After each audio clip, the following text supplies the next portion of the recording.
Let's now get reaction on this from investigative journalist Tony Gosling. Mr. Gosling, thank you very much indeed for joining us now at RT. So with the enormous media attention on Mr. Snowden, it's hardly surprising that he's not willing to reveal his whereabouts. How long do you think, do you expect him to be hiding?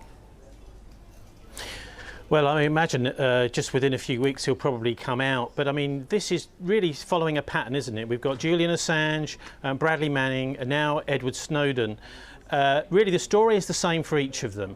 What they're doing is they're revealing war crimes and illegal surveillance of innocent people. Actually illegal. What I mean is the people who are doing that surveillance should be in jail. They're criminals. And we're in a situation now in the West where that is considered to be fine, this kind of illegal surveillance and war crimes. And people who reveal it, who tell the truth to the public, are felons, are criminals themselves, and are hunted down.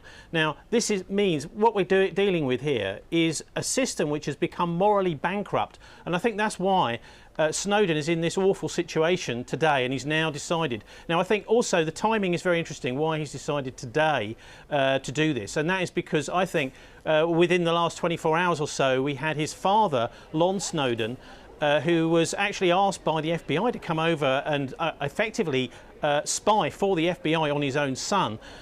Now he's been asked to do that. I think what Edward's doing is he's listening to his dad, because he doesn't know who to trust in this crazy world. He certainly doesn't trust his own government, and I personally wouldn't trust my own government. GCHQ are just as deep into this as the National Security Agency. And as we've seen, this system that Edward has exposed to the public here actually involves spying on our own governments and on the European Union.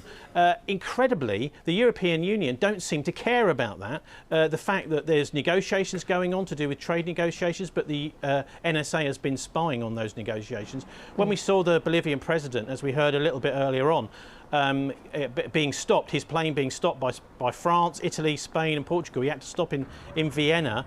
I mean, this was absolutely disgusting. In fact, as the Bolivian President Morales himself said, an act of war. So we're dealing with a kind of undercurrent of extreme tension. And these characters, Assange and Bradley Manning, as well as Edward Snowden, are all showing the public what's really going on.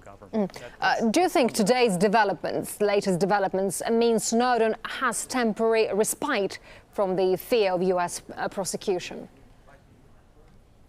Well, it's incredible that he probably would have gone to other places if it was possible. But what's happened is the West has blocked that off. These other countries have blocked those possibilities off. One of the most fascinating aspects to all of this, of course, is a few days ago, the Russian Deputy Prime Minister, Dmitry Rozogin, said that there was nothing new in what the Russians had learned from Snowden. What that actually is saying, in a bit of a hidden message, is that actually what Snowden is doing is revealing these things not to the Russians and not to America's so-called enemies, but to us, to the public. And that's what's not going on here. In the West, we've had very little proper investigative journalism, really, over the last 10 years, into what our governments are doing with our taxpayers' money. So, of course, Snowden is a bit of a hero. I mean, the Western public deserves to know what's going on with our money, particularly when we're seeing really millions of innocent people under surveillance. What about our passwords? Our passwords which access our accounts of things like internet banking, of the National Security Agency got all these as well? These are the questions we need to have answered right now. All right, Tony Gosling, investigative journalist, thank you very much indeed for your thoughts. Thank you. Thank you.